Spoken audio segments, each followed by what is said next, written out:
parti, on est toujours dans le Sefer Shemot, et on est arrivé dans la paracha de Vaera. C'est-à-dire, Vaera, ça va? Ça va. Et on a le même problème que la semaine dernière. Le même problème que la semaine dernière quand on a étudié la paracha de Shemot, c'est que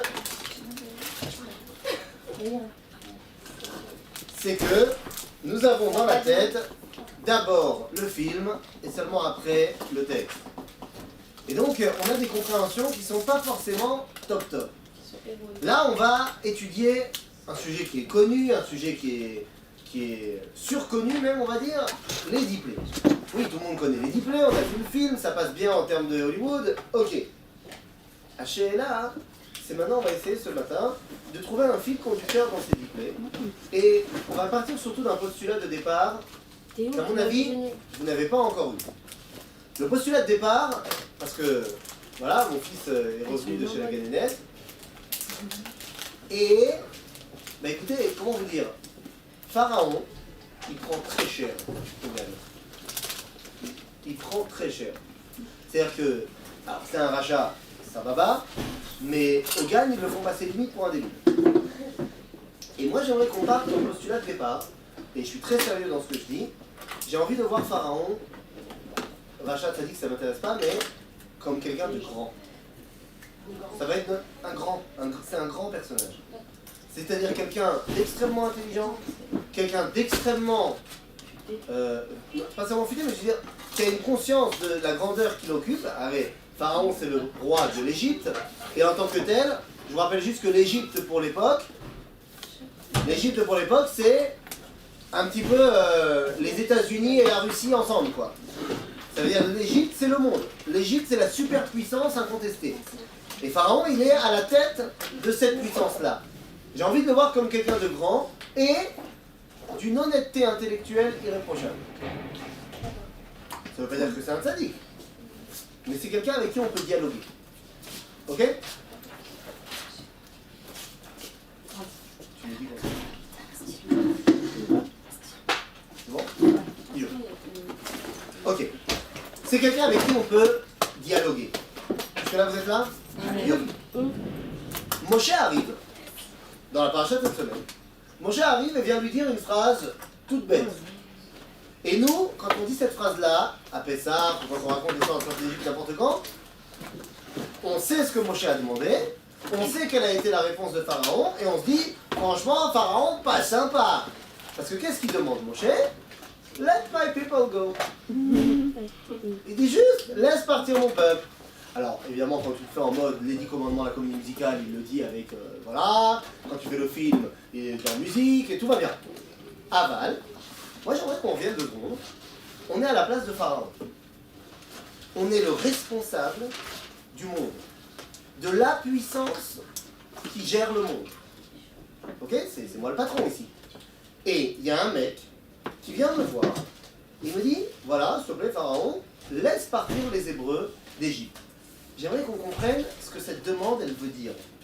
Pour comprendre la réponse de Pharaon, je mets ma main au feu, qu'ici tous, si on avait été à la place de Pharaon, on aurait tous répondu Naïm. Comme lui, il a répondu Naïm. Il n'y en a pas un ici qui aurait libéré les Hébreux. Pourquoi? En même temps, ça lui fait du travail, des emplois. Alors, ça lui fait du travail. Tu as raison, mais tu ne sais pas à quel point tu as raison. Rappelle-toi, et moi ce qui m'intéresse c'est uniquement les versets. Combien de Bnei Israël sortent d'Égypte? 600 000 hommes de 20 à 50 ans. Donc ça veut dire que, au bas mot, combien sortent d'Égypte? 1 million. C'est tout? Non. Il n'y a que des hommes et des femmes? Pas d'enfants, il n'y a pas de vieillards? Alors 2 millions? Allez, entre 2 et 3 millions d'après les estimations. C'est pas mal. D'après le texte encore, et vous connaissez le Midrash, c'est marqué dans le texte, on sort seulement 1/5 du peuple. Donc ça veut dire qu'il y avait combien de juifs, d'hébreux en Égypte? Entre 10 et 15 millions. Entre 10 et 15 millions. Non, c'est beaucoup. Ok? C'est beaucoup. C'est beaucoup. Si vous imaginez tous les juifs du monde actuel, en 2017, en Égypte. C'est beaucoup. Je sais pas, et c'est d'autant plus beaucoup pour les chiffres de l'époque. Je sais même pas si c'est faisable pour les chiffres de l'époque. Maintenant, il y a un autre truc que je sais quand je lis la Torah, dans la semaine dernière, nous dit Pharaon, Yeshno Am Bnei Israël, il y a un peuple, les Bnei Israël, Rav ve'atzum mimenu. plus nombreux que nous. Donc ça veut dire non seulement il y a 15 millions de juifs, c'est un peu moins, entre 10 et 15 millions de juifs en Égypte, mais en plus on est plus nombreux que les Égyptiens. Et c'est quoi notre boulot? C'est quoi notre boulot en Égypte? Non, on est pas Esclaves. payés, en plus. C'est-à-dire nous sommes la force de travail qui fait tenir l'économie égyptienne et la vie égyptienne. Jusque-là on est d'accord? Et je répète que l'Égypte c'est le monde entier. Donc, vous comprenez ce que ça veut dire lorsque Moshe vient voir Pharaon et lui dit « Vas-y, s'il te plaît, laisse partir mon peuple » Ça veut dire accepte que l'Égypte s'effondre. Tout simplement. Que l'Égypte s'effondre. C'est tout. Voilà ce qu'il demande. Alors maintenant, je vous pose la question, vous êtes à la place de Pharaon, vous dites quoi? Je dis Baruch que non. Seulement, on a dit que Pharaon, c'était un grand monsieur. Un grand monsieur, donc, il dit pas non.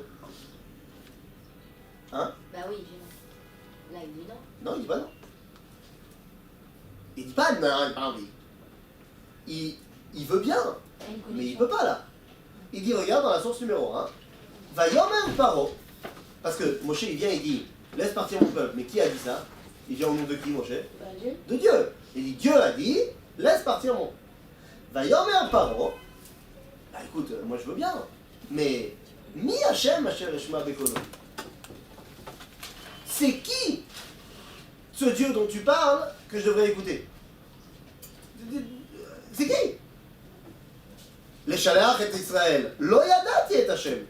Les Gam et Israël. Lo Shalach. Je ne connais pas ton Dieu. C'est marrant. Tu viens et tu me dis Yud Kevavke, il a dit laisse partir les Hébreux. Je ne connais pas.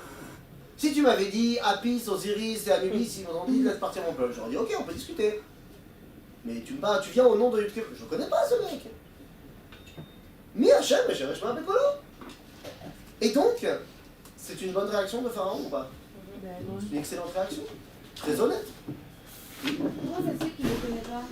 Enfin, avec ça, il n'y a pas eu des souvenirs qu'il y a eu Dieu et tout? D'abord, Vayakom Melech Hadash al Mitzrayim Asher lo yada et Yosef. D'abord, c'est un nouveau pharaon. Alors, même si c'est pas vraiment un nouveau, mais il a fait semblant, machin, une chose est sûre, il y a 210 ans qui se sont passés. Donc, même si c'est la même dynastie, c'est pas le même pharaon. C'est à l'aise. Bête. À aucun moment, on a marqué dans la Torah que Yosef, il a expliqué à Pharaon qui était le Kevavke. Non, mais quand il a parlé des rêves, Pharaon lui a demandé de l'interpréter, il a dit c'est pas moi, c'est Dieu qui va. Raka Elohim. Il connaît Ah, Elohim, pas de problème. Si Moshe était venu au nom de Elohim, Pharaon, il aurait dit ok, je connais celui-là. D'accord. Mais il vient au nom de Dieu de Kevavke. D'ailleurs, le Midrash, il va très loin. Il dit que quand Moshe il a dit ça, il a envoyé ses mages. Il dit bon, bah alors faites des recherches. Allez sur Wikipédia, sur Google, c'est qui Yud Kevavke? Et ils sont revenus, ils ont dit on a trouvé. On l'a trouvé, il était dans un livre poussiéreux. On l'a dans la liste des vieux dieux. C'est un des plus anciens dieux. Il est très, enfin, on le connaît de là-bas. Et il est connu pour faire Midat Hadin. Maniel. Donc ça veut dire qu'ils ont entendu parler vite fait dans les archives de Yud Kevavke. Mais ils ne le connaissent pas. Ok? Et donc maintenant, toute la scène qui va suivre, c'est-à-dire les 10 plaies, va être l'explication de deux choses. Un, qui c'est Dieu? Et deux, pourquoi les Bnei Israël méritent-ils de sortir? Je vous rappelle que les 10 plaies ont été faites pour qui? Pour les Hébreux? Les Égyptiens. Choisis. Tu as deux options. Tu Les choisis. Égyptiens. Pour les Hébreux contre Hein? C'est pas Mida Kenegan comme ça? Tu vois quoi? C'est pas un délire comme ça? Tu vas Des Mida Kenegan Mida? Eh ben, mais t'as tu as raison. Je pose la question, c'est pour qui les 10 plaies? C'est pour les Bah, pour les Égyptiens, Hébreux, pour montrer aux pour Hébreux. aussi que Dieu existe. Donc pour les Égyptiens, pour montrer aux Hébreux. Alors j'ai un problème avec ce que tu dis. La première partie, je l'accepte. La deuxième, je la réfute complètement. C'est pour les Égyptiens, tout simplement parce que Dieu va dire à Moshe, j'envoie mes prodiges sur l'Égypte, les man yedou mitzrayim ki ani Hashem. Pour que l'Égypte sache que je suis Dieu. Le projet, il est simple. Pour ce qui est des Hébreux, les Hébreux, les amis, je suis désolé de vous le dire, ils n'ont jamais vu les 10 plaies. Ah bon? Ah, ils les ont vus sur internet, évidemment. Aux infos, ils ont bien vu qu'il y avait la plaie des sauterelles. Mais ils n'ont pas vécu les 10 plaies du tout. Alors que ce soit les midrashim que vous essuyez, par exemple, le fameux midrash de quand l'Égyptien il prenait de l'eau, c'était du sang, et l'autre il prenait de l'eau. Bah, c'est la preuve que donc, lui il prend de l'eau. Oui, mais il a vu. Encore une fois. Miracle, quoi. Encore une fois, ça c'est déjà c'est du Midrash. Par exemple, pour ce qui est de la Torah, il y a marqué que dans la plaie de Rocher, où le Chol Bene Israël, Aya Or de Moshvotam. Ah, c'est qu'une petite partie. Tu demandes au Bene Israël comment c'était la plaie des ténèbres, et tu dis, mais je ne sais pas, moi j'avais de la lumière. Maintenant, ils savaient bien, ils ne sont pas idiots, ils ont vu, ils ont internet. Ils ont bien vu qu'il y avait les 10 plaies. Mais c'est une grande différence de voir les choses aux infos et de les vivre. Le dévoilement, tu ne le ressens pas si tu le vois seulement aux infos. Ok? Oui? Non, mais ils étaient pas. Quand il y avait les deux, ils étaient encore en Égypte. C'est normal que les Hébreux. Pourquoi? À chaque fois, ça n'a pas touché les Hébreux. Oui, mais ils voyaient que ça touchait les Hébreux. Donc c'est pour ça que je te dis. Ils ont vu sur internet qu'il y avait la plaie des sauterelles. Ou autre, comme Chanel. Ils étaient au courant. Mais c'est une différence d'être au courant d'un événement et de le vivre. Le ressenti n'est pas le même. D'accord? Ok. Donc, on va voir. Vayavom dans la source numéro 2. Vayavom Moshe et Aaron El Paro. C'est parti, on lance les opérations. Et du vite. Salut. Ce n'est que vous. D'ailleurs, la porte était ouverte et il n'y avait personne. Je me suis dit qu'il y a et non. Je suis déçu.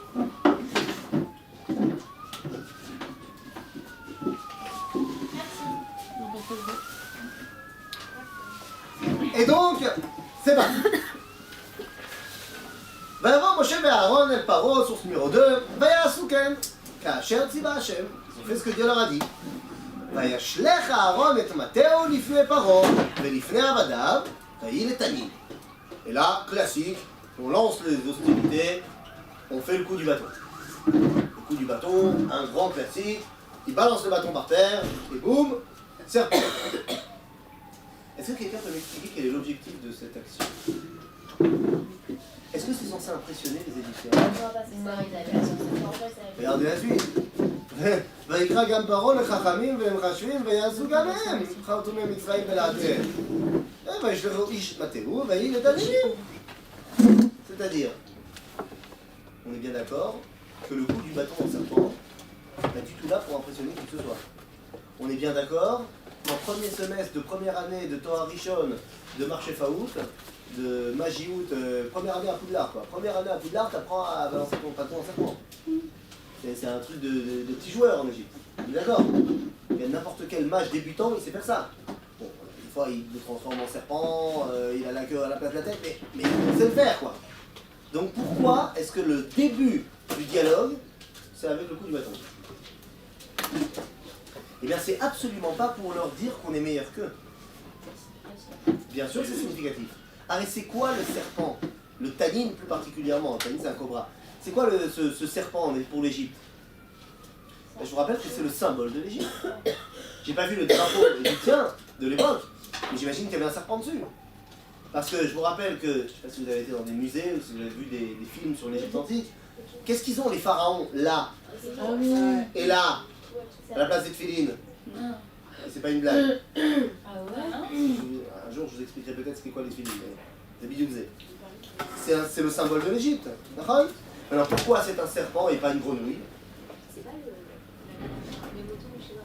Ah, il y a aussi, les moutons c'est aussi une divinité. C'est un jeu. Mais ils n'ont pas choisi les moutons pour mettre ici comme symbole.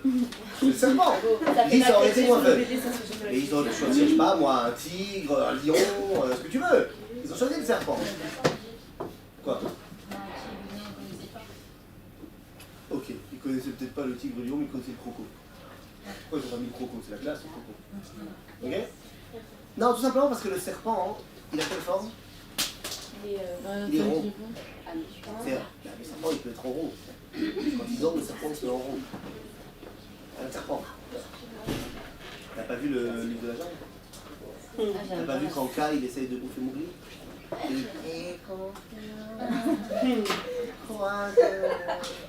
Comment il est tout autour de lui?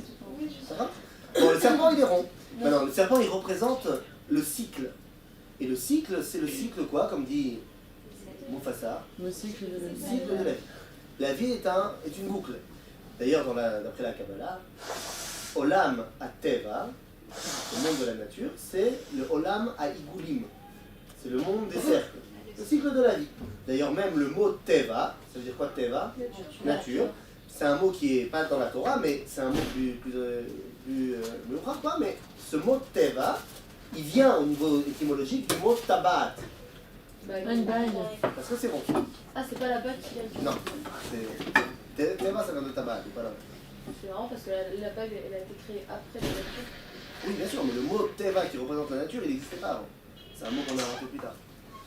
Ok? Comment on disait d'ailleurs nature à l'époque? Minago shelola. C'est-à-dire la façon dont le monde il se gère. D'accord? Mais Kitsour, le serpent c'est le cycle naturel. Tu veux une feuille?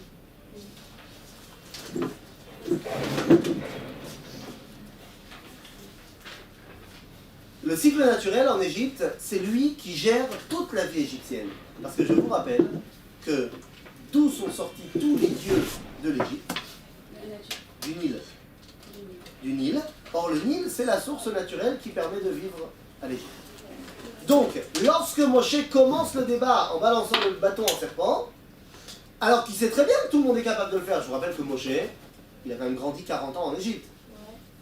Je veux dire, il est évident que pour son anniversaire de 7 ans, il y a eu une messiba de serpents avec des bâtons. Non? Il y en a qui amènent des clowns, il y en a qui amènent des trucs, lui il a dit ah, moi je veux le coup du serpent. Donc il connaît ça. Et donc lorsqu'il vient et que Dieu lui dit tu vas faire le coup du serpent, c'est pas pour impressionner les Égyptiens, c'est justement pour leur dire les gars, on parle le même langage. Je viens parler à l'Égypte. Donc j'utilise le langage de l'Égypte. Maintenant, ça par exemple, c'est dans la Torah. C'est ce qu'on appelle Dine Tochecha. Les lois sur les remontrances. Vous savez qu'on a une mitzvah de Ochiach, Tochiach et Tamitecha. C'est-à-dire, si tu vois ton prochain faire quelque chose de pas comme il faut, tu dois lui dire quelque chose. Évidemment, tu dois lui dire bien, gentiment, machin, évidemment, mais il faut que tu lui dises quelque chose, surtout si c'est ton ami. Maintenant, il y a des gens, des rabbins de Hongrie, qui ont envoyé une lettre après la mort du Rav Kook au Rav Tzvi Yehuda Kook, le fils, en lui disant « Comment ça se fait que ton père, il parlait avec tous les Riloïnim là-bas, avec tous les pas religieux en Israël, il leur parlait Besignon national, velo Besignon Toratenu Akdosha. » Il dit comment ça se fait qu'il utilisait un langage nationaliste et pas le langage de la Torah. Et le Rav Tzvi Yehuda il a expliqué parce que c'est Mishum Dine Tochecha. C'est ça les lois de la Tochecha dans la Halacha. Que lorsque tu veux faire une remontrance à quelqu'un, tu dois lui parler le langage qu'il comprend. Si tu veux parler à quelqu'un qui n'a jamais étudié la Gemara, tu vas pas commencer à lui dire il y a marqué dans le Rishonim que... Non, c'est pas comme ça qu'on parle. Il comprendra pas ce que tu vas lui dire. Oui, mais si on utilise par exemple le langage national avec les gens qui ne sont pas religieux, comment ils veulent comprendre le côté coranique s'il n'y a pas l'histoire? Ah bah ils comprendront pas que c'est de la Torah, ils comprendront. Ça, si le Rav Kook, lui il est représentant de la Torah, c'est le rabbin. Mais le rabbin, quand il veut leur parler et leur dire regardez ce que vous faites, c'est en relation avec, ben, il ne va pas leur dire c'est en relation avec les sphirotes de la Kabbalah, machin, il ne va pas leur dire non plus c'est en relation avec des poskim du 20e siècle, du 19e siècle. Il va leur dire c'est en relation avec l'appel national que fait Yirmiyahu avec ce. Comment le Rav Kook il écrit des textes de Torah. Tout le monde sait que c'est le rabbin. Mais il va utiliser un langage qu'ils vont comprendre. Donc c'est pareil ici. Moshe il veut parler le langage que l'Égypte va comprendre. Et maintenant qu'on a mis ça en place, alors c'est parti. On commence le match. J'espère que vous êtes prêts. Moshe se retrouve devant Pharaon.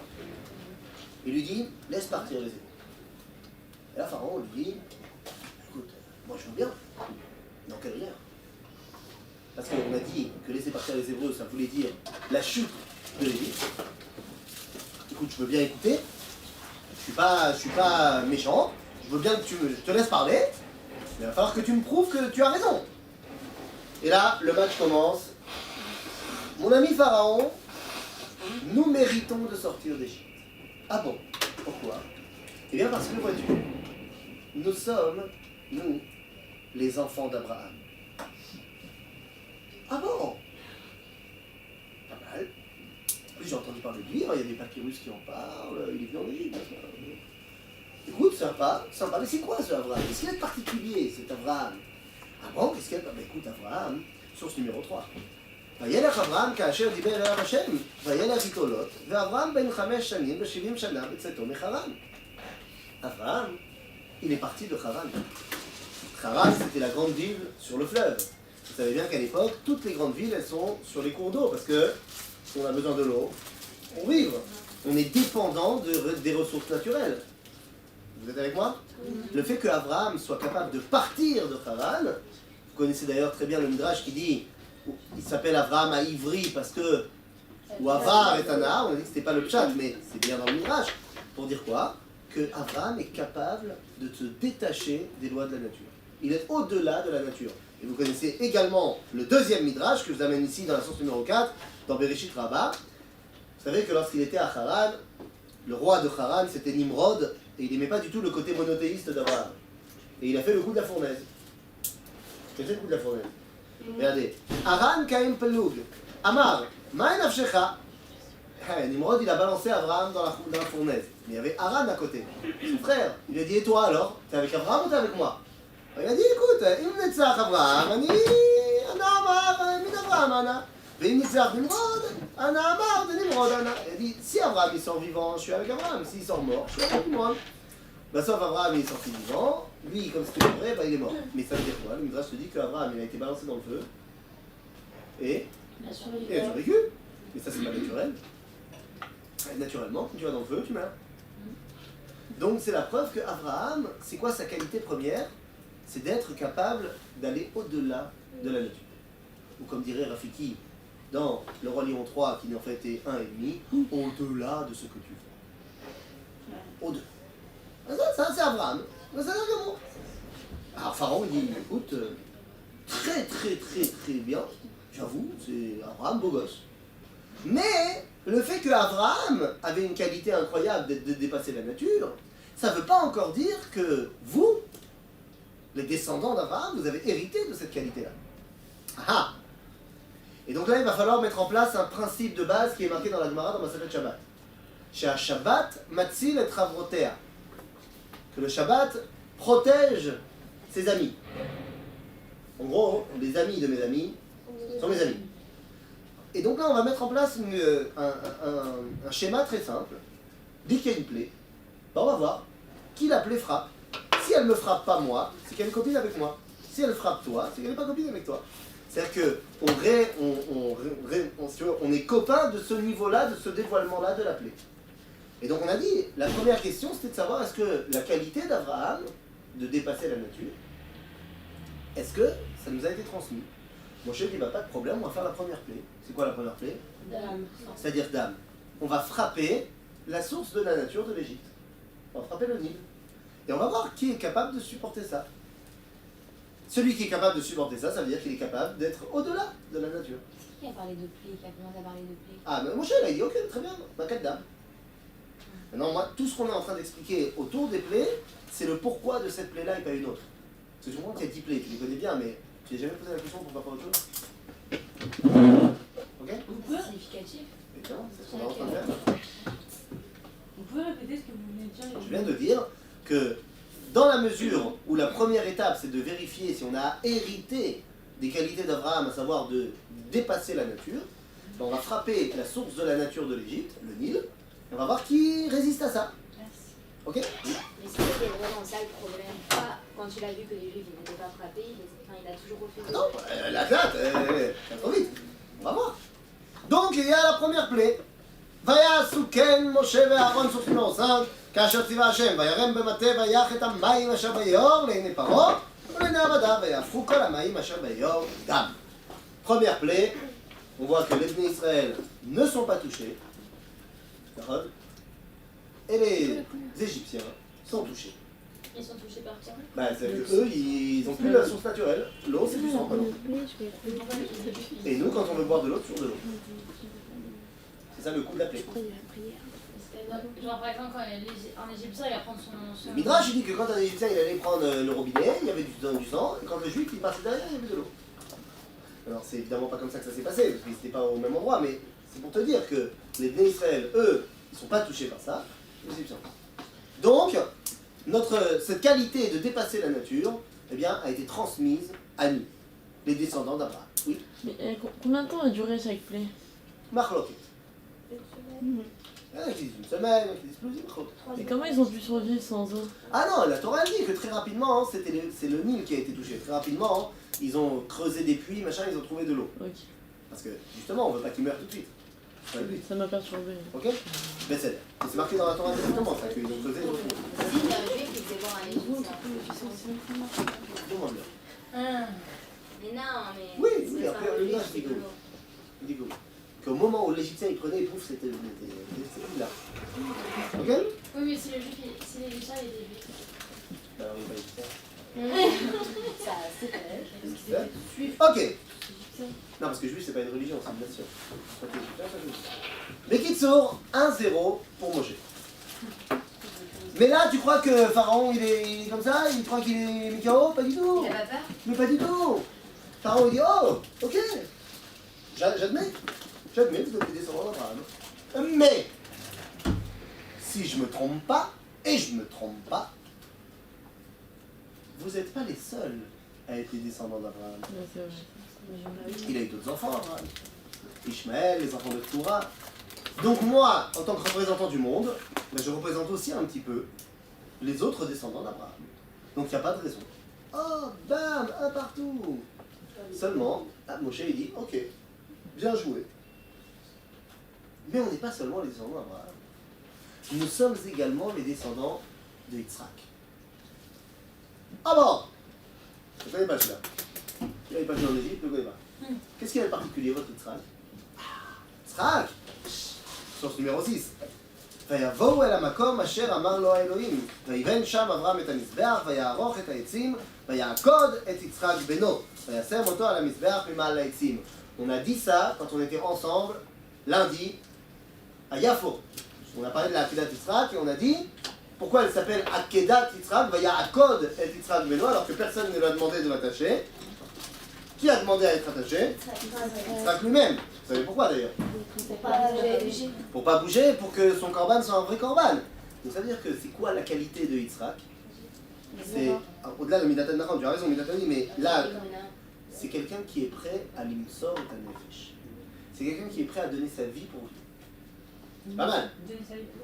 Pour Dieu, il a été prêt à se faire sacrifier quand même. Je veux dire, quand on dit que c'était dur pour Abraham, je comprends que sacrifier son fils, c'est pas facile. Enfin, Yitzhak, ça n'a pas dû être simple non plus, quoi. Donc Yitzhak, il a la qualité de Messirut Nefesh. Alors là, Pharaon, il est bluffé. C'est vrai que c'est pas mal. Mais dis-moi, est-ce que cette qualité-là vous a été transmise? Ah, très bonne question. Deuxième clé. C'est quoi la deuxième clé? Les grenouilles, quel rapport? Quel rapport avec les grenouilles et avec Messirut Nefesh? Eh bien, regardez, source numéro 7. Amar, attends, source numéro 7, c'est ce qu'on a dit, que Yitzhak il a demandé d'être attaché. Source numéro 8. Vacharat, le 6, c'était quand il arrive pour faire la Hakeda. Source numéro 8. Vacharat, sayaw tsefardéim, ve'alu ba'u batecha, ובחדר משכבך, ועל מיטתך, ובבית עבדיך ובעמך. Les grenouilles, elles étaient où? Dans ta maison, dans ta chambre, sur ton lit, dans la maison de tes esclaves, dans tout ton peuple. Bon, jusque-là, c'est pas cool. Mais quel rapport avec la mission de Nefesh?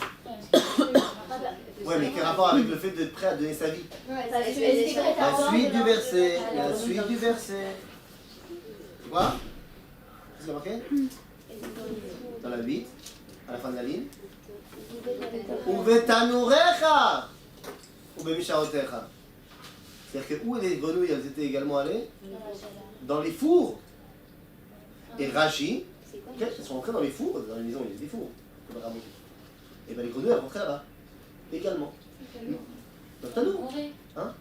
D'accord? Et dit le Midrash, c'est ulmad minat sfardeim.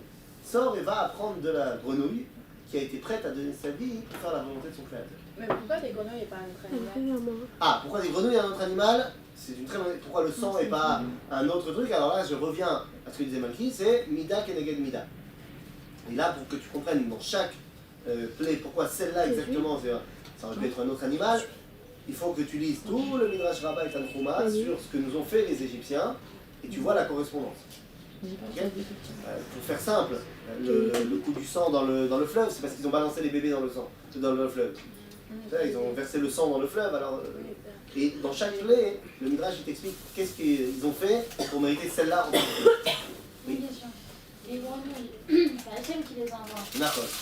Mais c'est-à-dire qu'Hachem, pendant tous les pieds, il reçoit plein de. Pas de qualité, mais. Ah ouais, c'est pas comment dire. Il reçoit. Genre, il est valorisé. Ah oui, bien sûr, c'est le but du jeu. Le man y est d'où Mitzrayim qui a Hachem. Le but aussi des 10 plaies, c'est que l'Égypte connaisse Dieu. Et donc, c'est évidemment le but. Et qui sont les grenouilles? Elles sont rentrées dans les fours. Donc, elles ont également montré cette qualité de Messirut Nefesh. Encore une fois, les Égyptiens sont frappés, les Hébreux sont épargnés. Oui. Ouais, parce que quand le fait qu'ils soient frappés et eux pas frappés, ça montre juste qu'ils sont pas soumis à la loi naturelle. Non, la loi naturelle, c'était le fleuve de l'Égypte. Oui, mais je vois Maintenant, pas, la question de Messirut Nefesh. Est-ce que c'est un truc que... Voilà, c'est pas cool les grenouilles chez toi. D'accord. Maintenant, si t'es ma copine, parce qu'on a la même qualité, je vais pas aller t'attaquer. Donc le fait que les grenouilles qui ont montré la qualité de Messirut Nefesh n'attaquent pas les Bnei Israël, montre qu'on a la même qualité, on est copains. Ok? Bekitsour, 2-1. 2-1 pour Moshe. Pharaon, il dit ok, j'admets, je suis fair play. Mais, si je me trompe pas, et je me trompe pas, vous n'êtes pas les seuls à être des descendants de Yitzhak. Ah, il y a eu Esav. Esav, je vous rappelle qu'il a donné quelle religion? Chrétien. Or, cette qualité de Messirut Nefesh, on l'a tout à fait retrouvée chez les premiers chrétiens, qui se faisaient persécuter et massacrer pour leur religion, et ils étaient prêts à donner leur vie pour ça. Donc on voit qu'effectivement, vous n'êtes pas les seuls, de deux. Bon, Moshe, qu'est-ce qu'il dit? Il dit, écoute, je vais te surprendre, mais on n'est pas seulement les descendants d'Abraham et Yitzhak. Quelqu'un a une idée? On est aussi les descendants de Yaakov. Ah ah! Je te connais celui-là. Celui-là, il est venu en Égypte, il est resté quelques années en Égypte. On le connaît bien celui-là. Mais rappelez-moi, parce que, juste pour être sûr, c'est quoi la qualité, c'est quoi ce Yaakov? Qu'est-ce qu'il y a de particulier? Ah!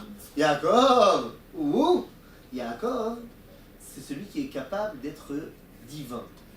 C'est-à-dire, c'est celui qui est capable de montrer la qualité du divin qui vient en chacun d'entre nous. Comment?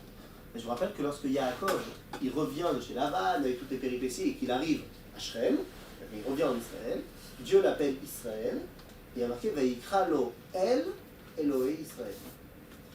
Quelque part, Yaakov, il est un peu divin. Non, ça ne veut pas dire qu'il est Dieu, mais ça veut dire qu'il est capable de dévoiler le divin, la parcelle divine. Ah bon! D'ailleurs, regardez la source numéro 9. Très bizarre. Vous vous rappelez que Yaakov, il est mort en Égypte? Vous savez quelle est la dernière demande qu'il fait à Yosef? Regardez, Vaikrevu Yemei Israël Lamut. Vaikra livno le Yosef, Vayomer lo, Imna matzati chen be'enecha, Simna yadecha tachat yerichi, Ve'asita imati chesed ve'emet, Al na tikbereni be'Mitzrayim. La seule chose que je te demande avant de mourir, ne m'enterre pas en Égypte. Et là, on peut se demander pourquoi. Est-ce que c'est juste pour être enterré à côté de papa et papi? Alors ça aurait pu. Seulement Rashi, je vous ai amené ici Rashi dans la source numéro 10, il ne donne pas ça comme explication. Pourquoi Yaakov ne voulait pas être en Égypte? On est d'accord que ça se passe 210 ans avant les événements. Ok?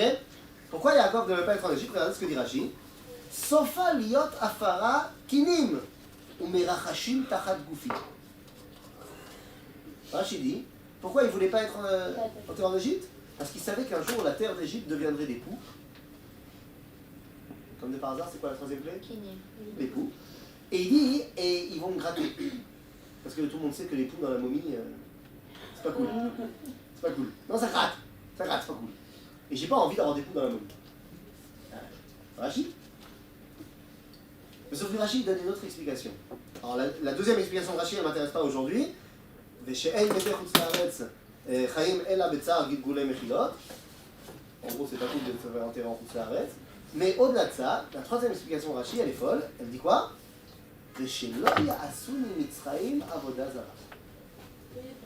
J'ai peur que les Égyptiens me fassent une idolâtrie. De fassent de moi une idolâtrie. Mais pourquoi? Pourquoi de peur de ça? Parce Quand qu'il il y est a revenu, la femme de Alors, elle s'est arrêtée, ok, d'accord. aussi le fait qu'il y a un juif là-bas, ça pourrait. Et pourquoi est-ce qu'ils vont faire de moi une idolâtrie? Rappelez-vous, Pharaon, il a quel titre en Égypte? Roi. C'est le Dieu, non? C'est tout. Il est aussi considéré comme un dieu. Or, lorsque Yaakov arrive en Égypte, qu'est-ce que Pharaon il fait? Qu'est-ce qu'il demande à Yaakov? De le bénir. Donc si Pharaon il est considéré comme un dieu, et que Yaakov le bénit, alors Yaakov c'est quoi? Un dieu. C'est un super dieu. Ok? Maintenant, pourquoi est-ce que Yaakov n'a pas eu peur de son vivant qu'on fasse de lui une idolâtrie? Parce que de son vivant, s'il y a quelqu'un qui commence à partir en cacahuète et qui fait une statue de Yaakov, il va dire oh, Coco, tu te calmes, je suis pas du tout. Par contre, une fois qu'il meurt, semble-t-il que Yaakov, toute ressemblance avec un cas actuel sur un plan fortune involontaire, mais semble-t-il que Yaakov avait compris qu'il y avait une tendance chez les goyim de prendre un juif mort et d'en faire une idolâtrie. Ah, complètement fou. Ça peut arriver un truc comme ça, d'accord? Il y a des milliards de personnes sur Terre qui prennent un juif mort, qui le mettent au-dessus de leur lit et se prosternent devant lui tous les Aussi, matins. c'est un nouveau roi. Je vois pas pourquoi ça intéresse Yaakov. C'est un nouveau roi qui n'a pas connu Yosef, ça veut dire qu'il ne reconnaît pas tous sa descendance. Ah, parce que tu penses que c'est uniquement un problème d'histoire. Allez, les gens, ils perçoivent les choses beaucoup plus fort que ce que tu ne penses. Yaakov, il a très bien compris qu'il y a un risque que les goyim ressentent dans le juif, et particulièrement le juif mort, le lien avec Dieu. Et si tu veux des preuves, va à l'église. Ben, il y a plus de 2 milliards de personnes sur Terre qui se prosternent tous les matins devant un juif mort. D'accord, évidemment, on va parler d'aller dans une église, mais que tu comprennes d'où ça vient cette idée, ben, il se trouve qu'on a compris qu'est-ce qu'il voulait dire Yaakov. C'est pas religion, ça n'a rien à voir avec le Dieu, c'est égyptien. Ah, parce qu'ils ont pris Jésus par hasard, tu penses? Non, ils ont pris. Ouais, Parce que tu penses qu'ils n'ont pas pris un juif parce que c'était un juif. Parce que tu comprends, tu penses qu'ils ne voient pas dans le peuple juif celui qui est le lien avec Dieu. Ah, peut-être qu'ils le savent, mais. Mais non, qu'ils le savent. Ils ont peut-être Ils pas savent compris qu'ils le le savent. rapport avec les poux. Ah, moi non plus. Pour l'instant, je comprends toujours pas le rapport avec l'époux. Si, on l'a dit. C'est quoi? Bah, il a peur que la terre devienne. Ah oui, mais d'accord, mais quel rapport entre le fait que la terre de l'Égypte, ça soit des poux, et l'idolâtrie? Eh bien, tout simplement parce que jusque-là, les 2 premières plaies, c'est marqué dans la Torah, que les mages égyptiens, ils ont réussi à les faire aussi. Ah oui, c'est pas Eh oui. quelque chose. Regardez la source numéro 11. Vayasu ken achar tumim velatem. Les mages ont essayé de faire la même chose. De la 3e plaie. L'otzi et akinim. Velo yacholu. Ils n'ont pas réussi. Nous dit Chazal, pourquoi ils n'ont pas réussi? Parce que c'est trop petit. Les forces du côté obscur n'arrivent pas à créer quelque chose d'aussi petit. Dans les 2 premières plaies, ils ont réussi eux aussi à transformer l'eau en sang et à faire sortir des grenouilles. Mais là, ils ont essayé de reproduire les kinim. Comment ils ont fait? Les mages. Ah, avec la magie. Évidemment, c'est des sorciers, attends, je vais faire plus là, parce qu'il y a- c'est le professeur Hogg, c'est eux. Non, mais ça. Pourquoi? Qu'est-ce qu'il y a? J'ai pas compris, quel est le problème? C'est pas sûr, ça fait. Dorit, quel est le problème? Je comprends pas, ça n'existe pas la sorcellerie et tout Ah bon? ce truc. Pourquoi tu dis ça? Si ça existe. Ça Pourquoi tu dis existe. que ça existe? Parce que je crois pas. Ah, c'est autre chose. Il y a des forces dans ce monde, n'est-ce pas? Ouais. Il y a des gens qui sont capables, d'utiliser ces forces-là. Est-ce que tu as entendu parler des fakirs? Ah oui. C'est quoi? Les fakirs en Inde, des gens qui arrivent à marcher sur des clous et ça leur fait rien, qui arrivent à léviter, ça leur fait rien. Pourquoi que ça veut dire? Évidemment que c'est pas quelque chose que le judaïsme il le pousse à faire. Parce que c'est utiliser des forces de manière technique en les détachant complètement du niveau moral. Et nous, on veut être attachés à la morale et pas à la technique. Ok? Maintenant, ces forces-là, elles sont de moins en moins utilisées aujourd'hui. Pourquoi? Parce qu'il y a une autre force qui est en train de les battre toutes. Ça s'appelle la technologie. Donc on est beaucoup moins attaché aux forces de la vie. Ok? J'en veux pour preuve mon vélo électrique. Clair? Bah, je sens pas tellement les montées. Alors que si je le faisais à pied ou en vélo normal, ce serait autre chose. Mais Kitsour, ils n'ont pas réussi. Ils ont essayé, ils n'ont pas réussi. Et quand ils n'ont pas réussi, qu'est-ce qu'ils ont dit les mages? Etzba Elohim hi. Les doigts. Oh, bah alors ça, puisqu'on n'arrive pas à le faire, c'est divin. Donc, maintenant tu comprends le rapport entre les poux et la Avodah Zarah. Parce que lorsque la terre d'Égypte est devenue des poux et que les mages n'ont pas réussi à le refaire, ils ont dit, oh, bah ça c'est divin. D'où est-ce qu'on a vu cette parcelle du divin en Égypte? De Yaakov, quand il est arrivé. Et donc, maintenant, eux qui se revendiquent comme les descendants de Yaakov, là on comprend tout le rapport. Donc, Là encore, les coups ont attaqué les Égyptiens, pas nous. On a hérité de la qualité de Yaakov. 3-2 pour nous. Pas mal. Juste, Oui. il me dit que de Esav, il vient des chrétiens. Mais les chrétiens, ça part de Jésus, et Jésus, il vient de Jacob. Tu as totalement raison de dire cela. Il n'empêche que le christianisme, certes, il a été lancé par des juifs, mais les terres du christianisme, c'est les terres de l'Ésav. L'ambiance du christianisme, c'est une ambiance qui est véhiculée par la mentalité de l'Ésav. Mais ne sont pas les défendants d'Esav. Bah, les premiers chrétiens, non, mais les chrétiens, oui. C'est-à-dire, les premiers chrétiens, c'était des juifs. Mais ils ont vendu ça à qui? Aux Romains. Bekitsour, 3-2 pour nous. Mon ami Pharaon, je suis désolé, mais voilà. On mérite de sortir d'Égypte parce qu'on est les descendants d'Abraham, Yitzhak et Yaakov. Et que nous avons hérité leur qualité. Et je suis désolé, tu peux pas me jouer maintenant la carte de il y en a d'autres des descendants de Yaakov. Non, c'est que nous. Donc qu'est-ce qu'il va dire maintenant Pharaon? Il va abandonner le match? Pas du tout. Parce qu'il veut être sûr, il veut vérifier. On a dit avant que tu arrives, que Pharaon, c'est un grand homme. Et il veut vérifier à fond. Tant que j'ai un argument pour ne pas te laisser partir, parce que je te rappelle que te laisser partir, ça veut dire accepter que l'Égypte s'effondre. Donc si tu veux que j'accepte que mon peuple meure, il faut une raison. Maintenant, je te rappelle aussi qu'il y a tout le temps, à chaque fois après les plaies, Dieu qui endurcit son cœur. Pour qu'il n'accepte pas de laisser partir. Pourquoi? Justement pour que la vérification se fasse jusqu'au bout. Et donc, maintenant, qu'est-ce qu'il va nous dire Pharaon? Il dit, bah écoute, je veux bien que vous êtes des descendants d'Abraham, Isaac et Jacob, j'admets. Mais, si je me trompe pas, et je me trompe pas, à un moment donné de votre histoire, c'est vous qui avez décidé de lier votre destin au nôtre. C'est vous qui êtes venus en Égypte, les gars. On vous a pas forcé. Vous avez décidé de venir ici, de vous lier à nous. On a construit plein de choses ensemble. Bah, à ce titre-là, vous ne pouvez pas nous abandonner dans un mur. 3-3. Ah ah. C'est une bonne question. Effectivement, Pharaon, j'avoue, c'est une bonne question. Tu dis qu'on est venu chez vous. D'ailleurs, ça s'est passé à quelle époque, ça? On sait. D'accord? Donc en fait, tu dis quoi, Pharaon? Tu dis qu'on est mélangé. Donc c'était le pharaon qui était avant. Non, il n'y a pas besoin de vivre à l'époque pour savoir qu'est-ce qui s'est passé 200 ans avant. Il a lu des livres d'histoire. Quoi? T'es obligé d'avoir vécu la Révolution pour savoir ce qui s'est passé? Non. Ah, maintenant, il demande quoi en fait, Pharaon? Là, il dit, on est mélangés les uns les autres. Comment on dit mélanger en hébreu? Non, bilboul, c'est dans le sens bilboul, dans le sens perturbé, genre. Je suis embrouillé. Ouais. Comment tu dis? Les arbev. Vidéo. Les arbev, ça veut dire mélanger. T'es arbev en cuisine. T'es arbev. Mélange. Ok? Les arbev. Irbouv. Mélange. Il n'y a qu'un bec à la fin. Ouais. Et c'est quoi Un lèvre, Tu vois? la première lettre? Airbouv. Aïn. Par exemple, comment on dit en hébreu des mariages mixtes? Quand tu maries avec une Goya, Nisoué Ta'arovet. Et c'est pas les bêtes sauvages? Alors, attends, on n'avait pas encore bête sauvage. Donc, qu'est-ce qu'il demande Pharaon? Il demande l'examen pour voir est-ce qu'on est véritablement mélangé à eux.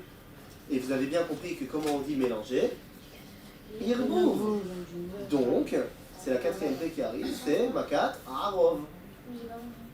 Tu demandes quoi, Pharaon? Tu dis qu'on est mélangé à vous? Et donc à ce titre-là, on n'a pas le droit de sortir?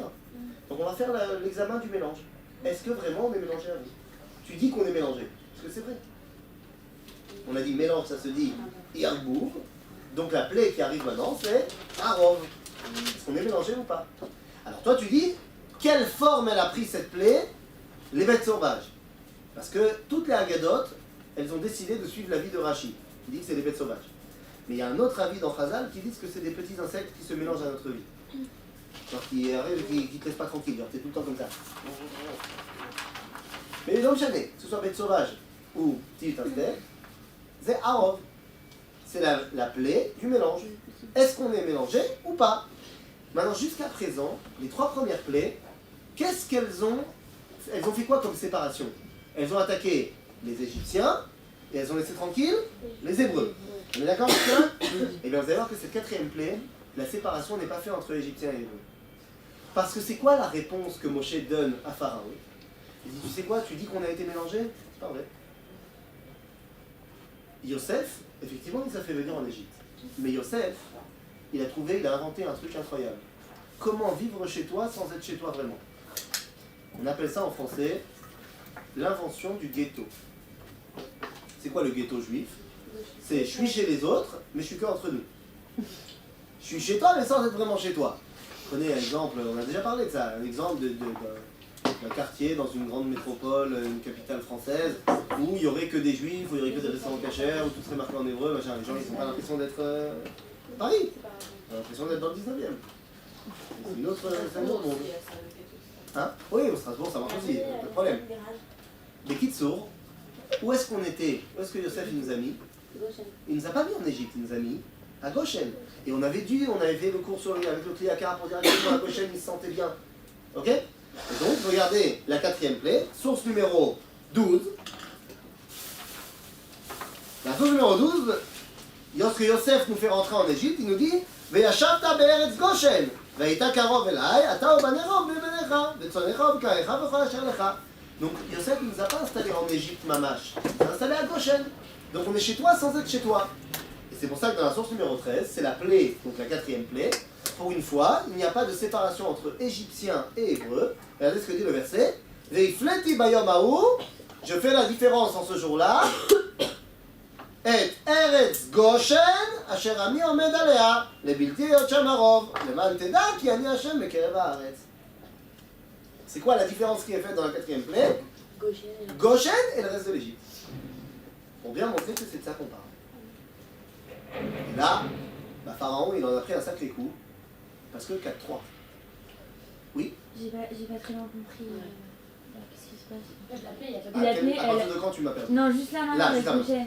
Tu as compris qu'on était les descendants d'Abraham, Isaac et Jacob? Oui, j'ai compris, mais la plaie, ça veut dire elle frappe que en Égypte, mais pas à Goshen. Vidéo. Et tous les juifs, ils sont restés que à Goshen. Bah, c'était là qu'on était. Bah alors, il y a toujours cette distinction, parce qu'on C'est dit... ce que Moshe essaie de lui expliquer. Ah, ok. On n'est pas vraiment mélangés à vous. Ah, ok, d'accord. C'est vrai qu'on est en Égypte, mais en fait, on est resté entre nous. Tu as raison aussi, même si tu ne le dis pas, qu'il y a des juifs qui sont sortis de Goshen.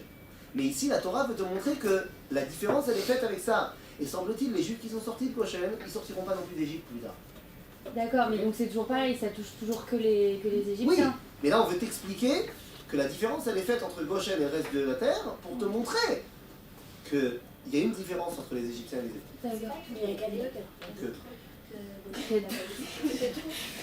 S'il y avait des Égyptiens à Goshen, parce que de la même façon qu'il y avait des Juifs à l'extérieur, il y avait des Égyptiens aussi qui sont venus faire du business à Goshen, eux étaient touchés par les Il y plaies. avait les Lévites à Goshen. Parce que les Lévites, eux, ils sont restés à Goshen. Eux, ils sont pas sortis. Il y avait d'autres Juifs aussi à Goshen. La différence, c'est qu'il y a dans des autres tribus, il y en a qui sont sortis de Goshen. Ok? Et toi? Ça, c'est la fait autant de blé, autant de divans à cette époque-là. Pourquoi j'en ai l'époque de la Shoah? Ah! Je pose une très bonne question qui est posée par le Ramban dans son commentaire du Sefer Galout Géoula. Il dit que c'est pas bien les miracles. Les miracles, c'est pas bien. Si on peut s'en passer, c'est mieux. Parce qu'un miracle, c'est une brisure des lois de la nature que Dieu il a créé dans ce monde.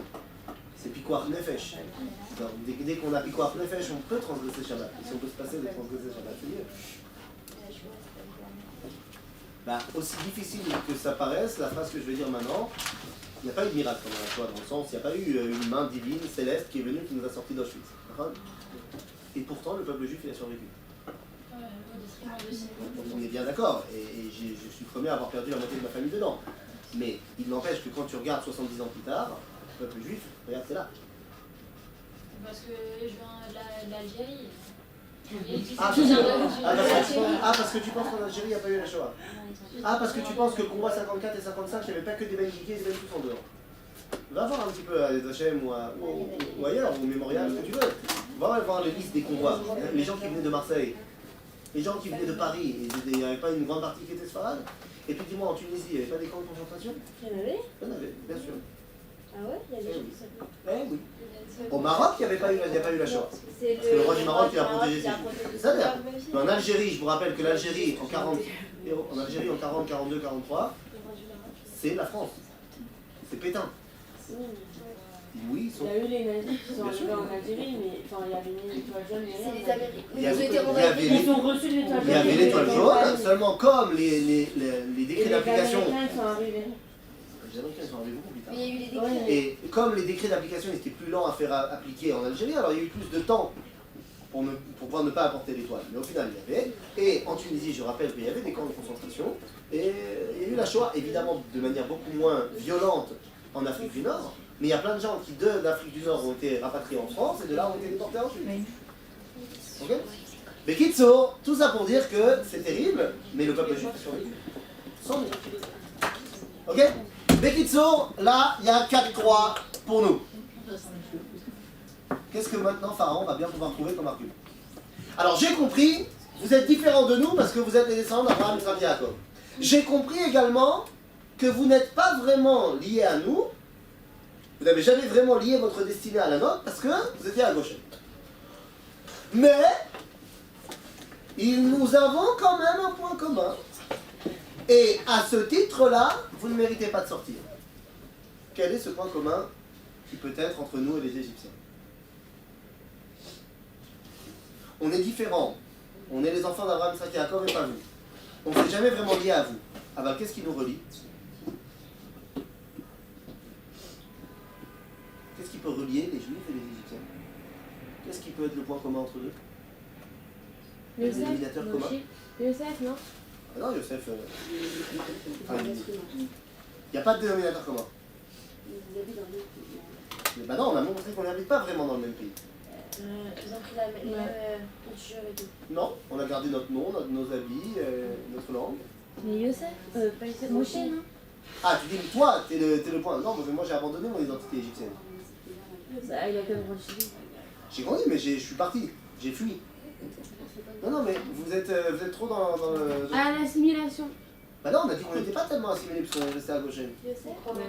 Les amis, on est tous des êtres humains.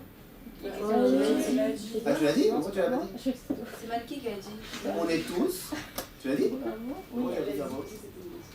Mais non. On est tous des êtres humains. Si je me trompe pas, on est tous ensemble dans le même bateau. Si Dieu il avait voulu que les juifs et les non-juifs soient complètement séparés les uns des autres, ben, il aurait mis les juifs sur une planète et les goïms sur une autre. Mais le fait qu'il nous ait mis ensemble fait que l'humanité a un destin commun. Or l'Égypte c'est l'humanité, c'est le monde. Vous ne pouvez pas vous détacher du destin collectif de l'homme avec un grand H en vous séparant de nous. Ah, bon argument. Très bon argument. Moi, j'ai lui dit franchement chapeau. Moi, j'étais pas là dans les discussions, mais je pense qu'il lui a dit chapeau. Oui. À cette époque, les Égyptiens, les Arabes, Non, c'est ça, c'est les Égyptiens. ils pratiquent leur religion catholique, c'est les moutons. Les catholiques, ça viendra à 2000 ans. Ils sont idolâtres, ils ont leur idolâtrie à eux. Les Égyptiens. Ok? Bon argument de Pharaon, nous sommes tous des êtres humains. Et là, Moshe, il va lui dire, Pharaon, Coco, tu sais quoi? Tu poses une bonne question. Tu dis qu'on est tous ensemble parce qu'on est tous des êtres humains? Ben, je suis désolé de te dire, mais là je vais te balancer une rafale de 3 plaies. Pour t'expliquer que c'est pas vrai. Vous n'êtes même plus des êtres humains. C'est-à-dire, toi, l'Égypte, tu es représentant du monde, ben, je vais t'expliquer que le monde a chuté. Que le monde a chuté de sa valeur morale par 3 fois. Et vous avez hérité de ces chutes-là. Attends, Je m'explique.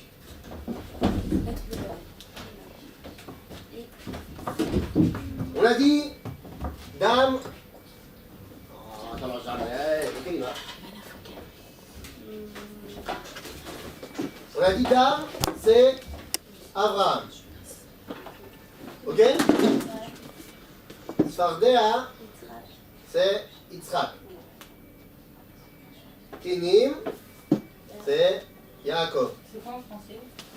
Ah, le sang, les grenouilles, les poux. D'accord? Ensuite, on a dit Arov, c'est Goshen, Yosef, faut qu'on n'ait pas mélangé. Et donc, maintenant l'argument c'est de dire, on est tous des êtres humains. Moshe il va dire à Pharaon, pas du tout mon coco, regarde. L'humanité, elle était là, à la base. Nous, Am Israël, on est monté là. Parce qu'on est descendants d'Abraham, Isaac et Jacob. Mais bon, ça c'est notre problème. On ne peut pas utiliser ça comme argument. Mais ce que je te dis, c'est que vous êtes descendus là. L'humanité que tu représentes, Pharaon, que l'Égypte représente, par 3 fois déjà, vous avez chuté de votre valeur initiale. Donc on ne peut même plus dire qu'on est au même niveau en tant qu'être humain. Non.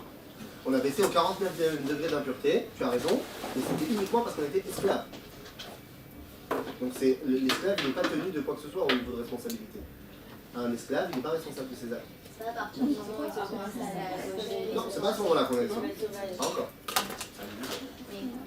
Ok? Alors c'est quoi ces 3 chutes morales?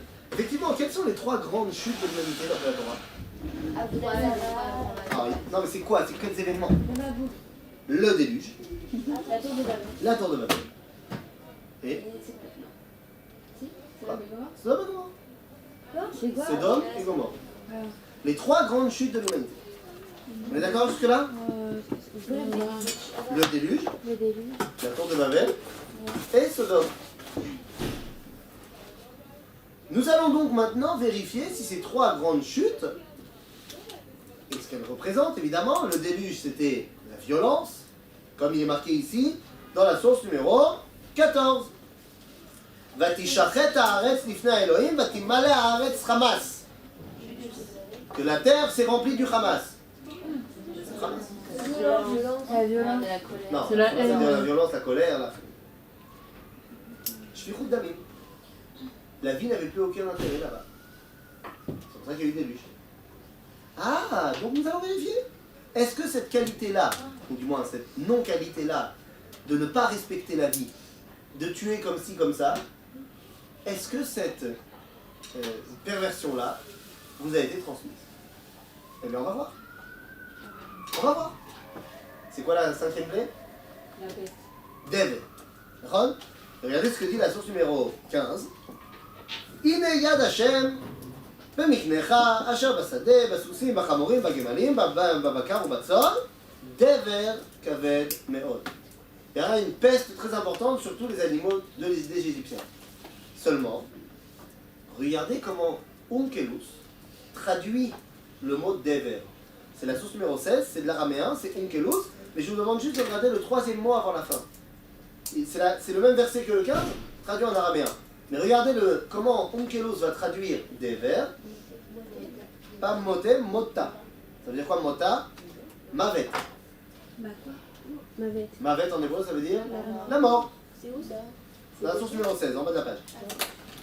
Donc, la plaie de dever, ça représente quoi? La mort. On va voir si vous êtes touché par la mort. En d'autres termes, ceux qui respectent la vie vont être épargnés par la plaie de la mort. Ceux qui ne respectent... Moshe, il dit, ceux qui ne respectent pas la vie, ceux qui sont copains de la mort, ben, ils sont touchés par la mort. Et la plaie, elle se présente souvent. Ah, dev, la peste. Ah, Ok? La peste, c'est une bactérie qui fait que tu as d'abord une tache noire qui te bouffe la peau de l'intérieur, qui te bouffe le corps de l'intérieur. Ok? Bekitso, oui. Mais je comprends pas parce que enfin, les Égyptiens descendent aussi de Noirs. Bien sûr. Donc pourquoi eux auraient chuté et pas les Juifs? La question est de savoir, est-ce que l'humanité qui descend également de Noir, il est possible qu'après, on ait gardé des perversions qui nous étaient héritées d'avant? Et si les Égyptiens sont sensibles à ce risque, nous aussi. C'est pourquoi tous les humains ne sont pas forcément tombés. Quoi? Tout le monde est obligé de tomber? Non, mais Non. pourquoi eux plus que nous? Ah bah c'est ce que Moshe veut vérifier. Si nous aussi on est tombés, bah nous aussi on sera frappés par la dévers. On va voir. Oui. Au début, Moshe, il n'avait pas confiance en lui, il avait peur de le faire. Bon, ça y est, maintenant il a pris confiance, il a pris la confiance. Mais le peuple juif a cette genre l'impureté, elle est plus bas. Oui. Pourquoi eux, ils ont... Je t'ai déjà répondu. Parce que un esclave n'est pas responsable de rien du tout. C'est-à-dire que si un esclave, maintenant juif, un esclave, tu étais juif, et tu es esclave chez quelqu'un d'autre, et que tu ne fais pas Shabbat, tu ne manges pas kasher, machin, Dieu ne peut pas t'en tenir rigueur. Parce que tu es esclave. Mais avant d'être esclave, c'est Oui. que Ah, mais tu te dis qu'avant qu'on était esclave, on était déjà tombé. C'est pas tombé tout de suite. C'est ce que je t'ai dit tout à l'heure. C'est pendant l'esclavage qu'on est tombé au 49e degré d'impureté. On avait dit la semaine dernière, lorsque Moshe il pensait que les Juifs étaient pourris, c'est pour ça qu'il les a abandonnés. Il a dit le Rav Kook, il a expliqué que lorsqu'il a marqué Vayareu otanu amitzrim, ça veut dire amitzrim asu otanu raim. C'est parce que c'est parce qu'on était esclaves qu'on est tombé au 49e degré d'impureté. Mais quand ils sont arrivés, quand il y a eu le début de l'esclavage au début, c'est parce qu'ils voulaient gagner de l'argent, donc ils étaient déjà aussi un peu. On a commencé à chuter. Il y a un laps de temps quand même entre t'as chuté un petit peu et 49e degré d'impureté. Ok? Mais qui sont donc la 5e plaie, c'est par rapport au déluge, et on voit que les Égyptiens sont frappés et pas les Hébreux. 6e plaie, tournez la feuille, c'est quoi? Mota. Mota. Non. Moi, ça représente le Maboul, tout simplement parce que dans le Maboul, ce qui était problématique, c'était la violence. C'est-à-dire les gens, le Midrash dit, je suis route d'Amine. Les gens, ils s'entretuaient. Donc, c'est la question de la mort qui est mise en valeur ici. Le deuxième chute de l'humanité, c'est quoi? La tour de Babel. Quel était le problème de la tour de Babel, les filles? Avodah Zara. C'est-à-dire qu'ils voulaient se révolter contre Dieu. Comment c'est marqué? Vayikol haaretz safa achat udvarim achadim. C'est quoi? De quoi il parlait? Rachid dit Ba'u be'etza achat ve'amru Lo kol emanu sheyivor lo et ha'elyonim na'ale larakia ve'na'ase imo milchama. Le but de la tour de Babel, c'était quoi? Se rassembler tout le monde et d'aller faire la guerre contre Dieu. En d'autres termes, Avodah Zara. Seulement, vous savez comment ils ont fait la tour de Babel? Quels matériaux ils ont utilisés? Des pierres? Non. Les vénimes. Des briques. C'est quoi la différence entre une pierre et une brique? La brique, c'est une pierre faite par l'homme. C'est-à-dire qu'on ne veut pas de ce que Dieu il m'a donné. Moi, je fais. D'autre part, si tu veux faire une tour qui va le plus haut possible, il vaut mieux la commencer où? Oui, tu vas pas la commencer du haut. Mais est-ce qu'il vaut mieux la commencer dans un ravin ou dans une montagne? Si le but c'est qu'elle arrive le plus haut possible. Une montagne. Alors pourtant on voit dans la Torah qu'ils ont commencé dans une plaine. Pourquoi? On vient te dire qu'on ne veut pas s'utiliser ce que Dieu nous a donné, moi je fais. Maintenant attends. Non, c'est logique. Donc ils ont pris des Tu briques. n'utilises pas ce que Dieu t'a fait, mais tu prends la plaine quand même. D'accord, parce que je veux. C'est C'est idéaliste. la plaine. C'est idéaliste. Je veux montrer que je n'utilise pas ce que Dieu me Mais donne. leur idéal, Quoi, de faire la guerre ça contre Dieu? tient pas debout. Pourquoi? Je n'utilise pas ce que Dieu m'a donné, mais j'utilise quand même les matières premières pour faire une brique. Ben j'ai pas le choix. Mais je suis plus loin, hein, si tu veux, de l'origine. Ouais, mais Maintenant, le fait est que, comment on fait des briques? Vous avez déjà fait des briques? C'est facile. T'as eu du ciment? Ah, il n'y avait pas de ciment à l'époque, oui. Non, Et par contre, tu fais quoi? Tu prends de la paille, de la boue, tu le mets à chauffer dans le four, ça fait une brique. Ah non, c'est pas une blague. Allez vous balader à l'approche de Pessah, vous verrez dans tous les endroits où il y a des trucs pour les enfants. Ils font faire des briques aux enfants, genre pour se mettre en mode à voter nous. Si vous avez jamais fait ça. Oui, parce qu'en France. Mais non, mais c'est très sympa. Tu prends un grand truc avec de la boue, tu mets plein de paille dedans, tu écrabouilles la boue comme ça avec la paille. Et ensuite, tu prends toute la mixture, tu mets dans un moule en forme de brique, pouf, tu mets dedans. Soit tu fais chauffer au soleil, si tu veux que ça aille plus vite, tu mets au four, et t'as la brique. Comme ça marche. Sans manger. Hein? Sans nuire. D'accord. Mais kitsour, ça veut dire quoi? Ça veut dire que tu prends de la paille machin, tu mets au four, et ensuite tu la fais monter les unes sur les autres pour faire la tour. On est d'accord? On est d'accord? Oui. Et on fait. Donc la 6e plaie, c'est quoi? Vayomer Hashem el Moshe vel Aaron Shrin. Les ulcères. Mais c'est pas ce qui m'intéresse, les ulcères. Ce qui m'intéresse, c'est comment Dieu il demande de faire cette plaie. Regardez. Kechu lachem meloch ofnechem piach kifshad uzrako Moshe hashamayma le'enei paro. Vous allez prendre de la cendre qui reste du four, c'est-à-dire qu'on prend les trucs du four et on les fait monter vers le ciel. Uzrako Moshe hashamayma. C'est-à-dire c'est en super concentré, toute la production de la tour de Babel. Prendre quelque chose qui sort du four et de le faire monter vers le ciel. On a dit, la tour de Babel c'est fait en briques. Les briques, tu mets au four, et ensuite tu les empiles les unes sur les autres vers le ciel. Donc Dieu il dit, puisque c'est de ça qu'on va devoir parler maintenant, la plaie de Shrine, tu la fais en mode synthétique, la tour de Babel. Tu prends ce qui reste du four et tu le fais monter vers le ciel. Pour bien montrer que c'est de ça qu'on parle. Ok? Et après, quand ça retombe sur la terre, ça se transforme en Shrine. Des ulcères, des boutons. Ça tombe sur ta peau, non, des boutons. Ok? Il y a des pliques, Moshe, là-bas. Ouais, il y a plusieurs plaies, Moshe, là. Là, en l'occurrence, c'est Aaron. Oui. Il a pris ce qui reste du four, les cendres du four, et il les a fait monter au ciel. Donc, là encore une fois, eh ben, on voit que cette plaie va frapper les Égyptiens et pas les Hébreux. Deuxième chute de l'humanité, la tour de Babel, a été héritée par les Égyptiens et pas par nous. Quelle est la troisième chute morale de l'humanité? Nous avons dit Sodome et Gomorrhe. C'était quoi le problème de Sodome et Gomorrhe?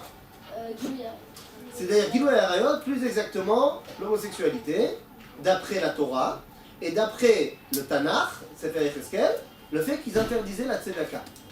Il y a deux problèmes. Mishkav Zafou, homosexualité, et l'interdiction de la tzedaka. J'ai envie de poser la question, quel rapport? Que tu me dises que les mecs à Sodome, ils étaient pourris, qu'ils voulaient pas donner de la tzedaka, je veux bien, qu'ils fassent pas de charité, mais t'es pas obligé d'interdire.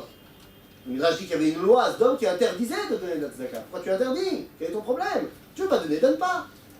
Là-bas dans la Mishnah dans Pirkei Avot, elle dira c'est quoi Midat Sodome? Sheli, Sheli, Shelcha, Shelcha.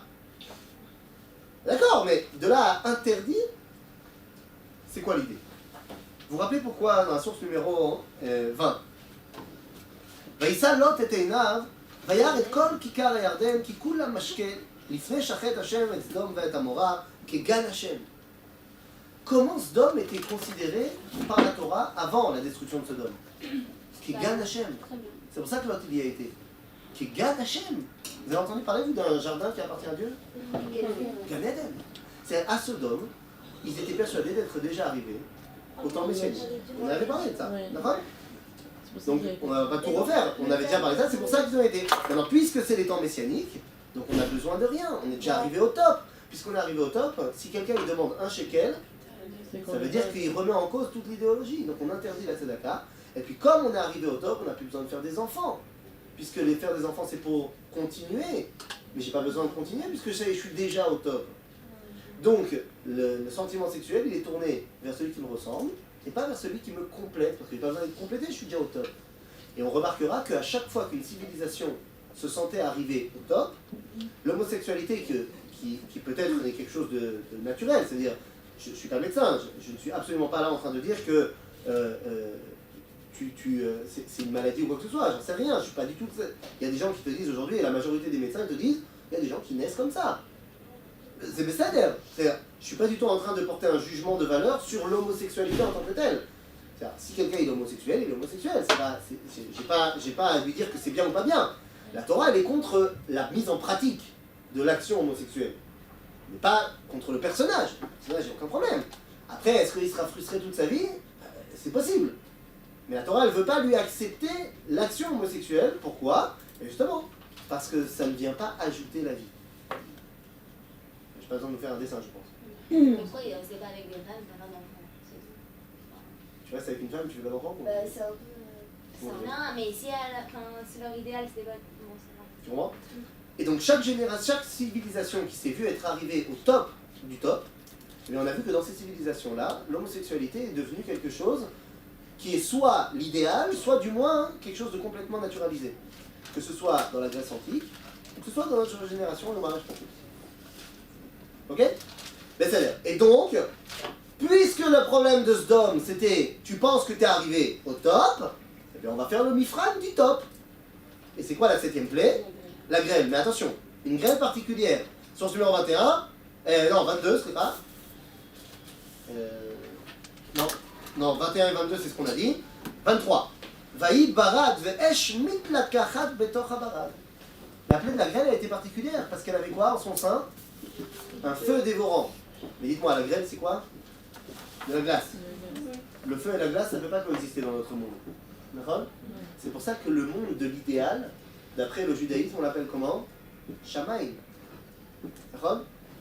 Qu'est-ce qu'on dit? On dit les Kadesh, Shem, Shamaïm. Shamaïm, d'après le Midrash, c'est Esh ou Maïm. C'est-à-dire c'est un monde qui est le monde où toutes les valeurs peuvent être unifiées. Mais c'est pas dans notre monde. On n'est pas encore arrivé à ça. Donc toi, tu dis que tu es déjà arrivé à ça? Eh bien viens, on va voir si tu supportes lorsque l'eau et le feu sont en même temps. La plaie de la grande. Oui? Tu es d'accord que dans notre monde, le feu et l'eau, ça ne peut pas coexister? Parce que là, c'est bon? Eux, ils pensaient qu'ils étaient déjà arrivés au top, au monde idéal, dans lequel l'eau et le feu peuvent coexister, parce que c'est le monde idéal. Donc on va voir si tu maîtrises, si tu résistes lorsque l'eau et le feu sont pas l'idéal que le feu et le... Ah, c'est ce que j'ai dit. Le monde de l'idéal, d'après le judaïsme, s'appelle Shamaïm. Shamaïm, pas dans le sens le ciel, mais dans le sens l'endroit où Esh, Vemaïm peuvent être ensemble. C'est-à-dire, le monde idéal, c'est là où on peut faire l'union de toutes les valeurs. Symboliquement parlant, c'est le feu et l'eau qui sont normalement complètement antithétiques. Bien, dans un monde idéal, ils pourraient coexister. Tu penses que tu es déjà arrivé à ça? Mais viens, on va voir. On va voir que non. Ils sont touchés par Barad et nous, non. Donc, vous êtes tombés de cette humanité dont vous dites qu'on est le point commun. Bah non, vous n'êtes même plus à au niveau de l'humanité originelle. Juste, on voit que les Égyptiens, ils sont pas à cet idéal. Ah, mais ils sont touchés par ça. Oui, d'accord, mais c'est dans quel... Là, on voit je suis plutôt de la vie, et là, c'est ça, Bah là encore, il dit, dans la mesure où la barade, elle les frappe eux, c'est-à-dire que toute cette idée-là, bah ils sont pas arrivés. Ok? Donc maintenant, il y a quand même 7-3. Ça commence à devenir compliqué. Quel peut être l'argument de Pharaon? Vous remarquerez d'ailleurs qu'à ce moment-là, Pharaon, il est sonné. Il est tellement sonné que Dieu il lui donne une semaine de répit. C'est la fin de la paracha. Les 3 dernières plaies, c'est dans la paracha de Beau. Mais on va les dire maintenant très rapidement. Il est sonné et toute l'Égypte, elle lui dit, bon, vas-y, c'est bon, laisse-les partir. Seulement Pharaon, il lâche pas l'affaire. Il a un dernier argument. Certes, vous êtes des enfants d'Abraham, Isaac et Jacob. Ok. Certes, vous n'êtes pas mélangés avec nous. Ok. Certes, on n'est même plus au même niveau en tant qu'humanité. Ok. Mais nous avons quand même un point commun. Et à ce titre-là, vous ne pouvez pas vous séparer de nous. Nous sommes tous des créatures de Dieu. Et à ce titre, il n'y a pas de raison que vous soyez devant nous. Peut-être qu'au niveau de la création du monde, l'Égypte ne passe pas derrière Israël. Quand Dieu il a créé le monde, il pensait bien qu'il y aurait à un moment donné des nations. Peut-être qu'au niveau de la création, il pensait que l'Égypte c'était avant Israël. Ah, donc tu demandes de rejouer la création du monde en fait. Et là, Moshe nous dit Rashi, il a eu peur. Parce que c'est une question qui n'a jamais été posée, il n'a pas la réponse. Et donc Dieu lui dit, Vayomer Hashem el Moshe, Bo el Paro. Bo, dans le sens, viens chez Pharaon, moi je suis déjà là-bas. T'inquiète, je gère. Et c'est quoi la 8e plaie? Bah dites-moi, d'après le judaïsme, le monde il a été créé Yesh, mais Aïn. Il n'y avait rien, et après il y a eu quelque chose. On est d'accord? Quelque chose en l'occurrence, c'est plein de choses. Il a créé plein de choses, Dieu, d'accord? Donc si on doit rejouer la création, on va à l'envers. On va d'abord rejouer le quand il a créé plein de choses, et ensuite on va revenir dans le quand il a créé rien. Enfin, quand il n'y avait rien. Ok? Pourquoi? Bah, on veut rejouer la création. Donc on va en arrière. Et si on veut rejoindre la création, il faut le faire maintenant. Non, parce qu'encore une fois, peut-être que quand il a créé des choses, l'Égypte était devant. Si je vois qu'au moment où il a créé des choses, Israël était déjà devant, peut-être que lorsque c'était encore le Aïn, avant même qu'il crée, peut-être que l'Égypte était à ce moment-là devant. Donc on va voir. Attends, le monde a été créé, d'abord il n'y avait rien, ensuite il y avait quelque chose. Ouais. Donc on va faire d'abord ça. Quand Dieu il a créé des choses, peut-être que l'Égypte ça passe avant. Dans l'idée de Dieu. Très bien, bon, on va faire la plaie de Arbé. Pourquoi? Parce que les sauterelles elles sont dangereuses quand elles viennent beaucoup. Quand il a créé plein de choses. Donc on va faire Arbé. Une sauterelle ça fait rien tout seul. Mais ensemble ça peut être très, très dévastateur. Et donc, vous n'oubliez pas que là, on est en train d'essayer de rejouer la création, c'est-à-dire avant qu'il y ait quoi sur Terre? Des hommes.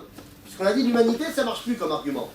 Donc c'est même avant la création de l'homme. Qu'est-ce que dit le verset? Umalu batecha, verset 24. Umalu batecha ubate kol avadecha ubate kol mitzrayim asher lo ra'u avotecha ve'avot avotecha miyom eyotam ala adama adayom hazeh. C'est-à-dire que cette plaie-là, elle est plus terrible que tout ce que tout le monde a vu depuis qu'il y a des hommes sur Terre. C'est-à-dire qu'on rejoue quelque chose qui s'est passé avant la création de l'humanité. puisqu'on parle maintenant plus de l'humanité, mais de créatures. Et dans la plaie de Harvé, encore une fois, les Égyptiens sont frappés, et pas nous. Mais pourquoi Pharaon demande à Moshe si l'Égypte avant la création? Parce que tu demandes Moshe de faire sortir Israël, parce qu'Israël mérite d'être le dirigeant du monde maintenant. Et qui te dit que dans le projet initial de Dieu, c'est à vous de diriger le monde. Donc je veux voir, je veux vérifier si dans le projet initial, au niveau de la création elle-même, peut-être que l'Égypte passe avant Israël. Lorsque je rejoue la création avec la plaie de Harvé, je me rends compte que non. Il se trouve que Israël est encore une fois épargné et l'Égypte est frappée. Donc c'est-à-dire que lorsque Dieu a créé les choses, l'idéal c'était d'abord Israël et pas l'Égypte. Donc là, il sait qu'il y a un Dieu. Ah là, il commence à apprendre pas mal. Ouais. Mais comment on rejoue la création finalement? Mais il dit parce que c'est quelque chose qui personne n'a vu avant même qu'il y ait des hommes sur Terre. Donc il nous ramène à une époque avant la création de l'humanité. Et comment il veut savoir ça, je comprends pas. Quoi? Comment La il Torah le demande dit. une chose? La Torah le dit. Oui, mais comment il demande une chose qui n'a pas de réponse? Enfin... Ah, il veut une réponse. Sauf que la question n'a jamais été posée, c'est pour ça que Moshe a peur. Mais Dieu lui dit t'inquiète, je gère. C'est à moi qui a posé la question. Ben, je gère. Maintenant, Pharaon, il est sonné, il a 8-3. Mais il lui dit ok, mais peut-être qu'avant même la création, c'est-à-dire au moment du Aïn, Yesh me Aïn, il n'y avait rien, il y a quelque chose. Au moment où il n'y avait encore rien, peut-être qu'à ce moment-là, dans l'idée de Dieu, c'était d'abord l'Égypte et pas Israël. C'est-à-dire, vous comprenez que Pharaon, il veut aller jusqu'au bout des choses. Alors Dieu dit ok, pas de problème. 9e plaie. Tu vois? Obscurité. Mais attention, c'était une obscurité un petit peu particulière. Regardez la source numéro 25. Lo raou ish et achiv, velo kamu ish mitartav, shloshet yamim. Ou le chol bnei Israël aya or bemoshvotav. C'est pas seulement que les Égyptiens ils voyaient rien, ils pouvaient pas bouger non plus. Lo kamu ish mitartav. C'était une obscurité tellement pesante qu'on pouvait même pas bouger. Donc ça veut dire que cette obscurité, elle faisait quoi? Elle annihilait toute existence. Non seulement tu vois pas, mais tu peux pas bouger. C'est-à-dire que tu n'existes plus. Puisque c'est ça que Pharaon lui demande. De rejouer le moment avant même la création. Il était touché, lui. Alors Midrash, il est assez sceptique à ce niveau-là. Il y a des avis qui disent que Pharaon, il a lui-même subi aucune plaie, justement pour être le témoin de tout ce qui se passe. C'est-à-dire, mais Kitsour, donc on voit que même au niveau de la création, même avant que ça commence à être créé, où le Chol Bnei Israël a hors de notre mais les Bnei Israël ne sont pas touchés comme ça. Mais si Pharaon, il n'est pas touché, c'est-à-dire qu'on pourrait très bien dire. Non, c'est pour ça que d'après la Torah, il est touché. D'après le Midrash, il n'est pas touché. C'est ça? Mais Kitsour, 9-3. Là, il n'y a plus personne derrière Pharaon. Tous les Égyptiens, ils ont déjà lâché l'affaire. Ils ont déjà vu le voir, ils ont dit c'est bon, laisse-les partir, laisse-les partir. Mais Pharaon, il ne veut pas lâcher. Il a un dernier argument. Il dit Pharaon à Moshe, il dit écoute, j'avoue que tu as été bon. Mais j'ai quand même un joker. C'est quoi mon joker? C'est quoi mon joker? Mon joker, c'est que moi je sais ce qu'il y a marqué dans les Chadodim. Il y a marqué dans les Chadodim, sauf Maaseh, le Marshava Techila. J'ai vu qu'au moment où Dieu il a créé, et même avant même la création, mais quand c'était vous d'abord. Mais peut-être que dans la pensée de Dieu, c'était pas vous d'abord, c'était nous d'abord. Peut-être que dans le Réchit, parce que pour l'instant tu m'as prouvé que à partir du moment où il y a marqué Ra'aret Saïta Tohu Vavohu V'Choshech Al-Keneteom, tu m'as montré que c'était l'Israël devant et l'Égypte derrière. Mais tu m'as pas encore prouvé que lorsque Dieu il a dit Bereshit bara Elohim, tu m'as pas prouvé que là Israël il était devant l'Égypte. Peut-être qu'au niveau de Bereshit, l'Égypte elle passe d'abord. Ah mais là je suis désolé, Moshe il vient voir Pharaon, il dit écoute, Coco, je peux pas t'aider. Parce que si tu me demandes de jouer quelque chose qui s'est passé avant la création, bah moi je peux plus jouer. J'étais pas là. Et c'est pour ça que la dernière plaie, qu'est-ce qu'il y a marqué dans la Haggadah? Qui c'est qui va la faire? Ani velo malach, ani velo saraf, ani hu velo acher. Pourquoi? Parce qu'il demande de rejouer un truc où, à ce moment-là, il n'y avait que Dieu. C'est avant même toute création. Et donc, il demande de vérifier le réchit de qui passe d'abord. Est-ce que c'est le réchit de l'Égypte, les prémices de l'Égypte, ou les prémices d'Israël? Et donc, vous comprenez quelle est la dernière plaie? On va voir les prémices de qui est touché. Makat Zechorot. Est-ce que c'est les premiers de vous, ou les premiers? Et vous connaissez la suite du film. Vayi Bachatzi Alayla, sourate 26. ויהי בחצי הלילה, והשם היכה כל בכור בארץ מצרים, מבכור פרעה היושב על כיסאו, עד בכור השבי אשר בבית הבור, וכל בכור בהמה. Donc qui est frappé? Quel réchit est frappé? Celui des Égyptiens. Et donc là, à ce moment, la mort est prévenue. Et donc là, il n'y a plus de question possible. Pharaon est knock-out. Pharaon est sonné pour le compte. Il n'a plus aucun argument possible. Il voit que même avant même la création, dans le projet initial de Dieu, c'est les Égyptiens qui sont frappés et les nés Israël qui sont censés dominer. Donc, à ce moment-là, il n'y a plus rien à faire. Il comprend à ce moment-là ce qu'il y a marqué dans la source 27, qui est une grosse question. Parce que vous vous rappelez dans la source 27, avant même les 10 plaies, la première fois que Moshe va voir Pharaon, il lui dit Va'omar elecha shalach et beni ve'avdeni, vatemael leshalecho ine anochi oreg et bincha bechorecha. Comprenez un truc? C'est que la première fois que Moshe vient voir Pharaon, avant même les 10 plaies, il lui dit tu laisses partir mon peuple, sinon ça arrivera jusqu'à Makat Bechorot. Il est anochi oreg et bincha bechorecha. C'est-à-dire qu'avant même les 10 plaies, il lui dit le pire qui puisse t'arriver, c'est quoi? C'est Makat Bechorot. Là, Pharaon, il vient de se taper Makat Bechorot. Donc, il sait qu'il n'y aura pas quoi? Il n'y aura pas d'autres plaies. Donc, maximum, t'as qu'à pas les laisser partir. Mais il a compris. Ah, il a fait. Maintenant, Pharaon a compris. Il a accepté que Moshe a raison, que Dieu a raison, et qu'on sort les bénis Israël d'Égypte. Vous vous êtes jamais posé la question, pourquoi Dieu il se prend tellement la tête à faire accepter à Pharaon qu'il nous sort d'Égypte? Dieu il peut pas faire pouf et on sort d'Égypte. Tu vois que Dieu il fait des efforts terribles, diplés, pour que finalement Pharaon dise ok. Pourquoi? Bien parce que si Israël doit être le vecteur du dévoilement de Dieu dans le monde, il faut que le monde soit conscient de cela. Mais pourquoi il leur endurcit le cœur alors? Justement pour qu'il soit capable d'avoir un libre arbitre et un discernement. Imagine que si on n'endurcit pas le cœur, après la plaie des grenouilles, après la plaie des kinim, le mec il dit ok c'est bon, j'ai perdu. Mais justement, je veux pas que tu perdes parce que tu penses que je suis plus fort. Je veux que tu ailles jusqu'au bout de la vérification. Ça a fait 10 plaies pour qu'au final, Pharaon n'ait plus rien à dire. Et d'où je sais que j'ai raison dans ce que je vous dis, parce que regardez la source 28, lorsque finalement il y a Makat Bechorot, pourquoi je dis que Pharaon a accepté sa défaite, qu'il accepte de laisser partir les bénis Israël, parce qu'il a compris que c'est à eux d'être le vecteur du dévoilement. Regardez ce qu'il y a marqué. Gam tzonchem, gam bekarchem, krou kasher dibartem valechu. Prenez tout le monde. Et qu'est-ce qu'il demande à Moshe? Regardez les deux derniers mots. Enfin, juste avant. Le troisième mot. Ou berachtem gam oti. Au final, qu'est-ce qu'il demande Pharaon à Moshe? Bénissez-moi. Ça veut dire qu'il voit maintenant Moshe et donc les bénis Israël comme étant les vecteurs de la bracha. Donc Pharaon a accepté que c'était à nous de sortir d'Égypte et c'était à nous de devenir ceux qui allaient dévoiler Dieu dans le monde. Voilà, C'est ce que j'avais dit. Et donc, la question de David est la question qui est sur toutes les lèvres. Si ce qu'on a dit pendant 1h30 est vrai, et c'est vrai, comment ça se fait que dans 2 semaines, Parashat Béchala, Pharaon va poursuivre les bénis Israël? Bonne question, parce que si on a dit qu'il a compris et accepté, eh bien ça, on sera obligé de l'étudier quand on fera Parashat Béchala. Pendant la plaie de Makat Bechorot, fallait mettre le sang sur les poteaux, là, Ouais. sur les... D'accord. Mais si Hachem savait qu'il était gros, pas les gros trucs, comme ça c'est Ah, c'est que nous, on décide de prendre part à la destinée du peuple juif. Mais c'est un Égyptien indien, c'est pas ça. L'Égyptien, il dit, il y en a plein qui ont fait. T'as entendu parler du Erev Rav? Ils ont été sauvés, non? Ah, donc c'est vraiment par rapport à ça. C'est quoi? C'est pas que Dieu il voit pas. Dieu il sait. Mais c'est pour toi. Est-ce que toi tu dis que tu fais partie de la destinée du peuple juif ou pas? Donc il avait déjà accepté le Rav. Bien sûr.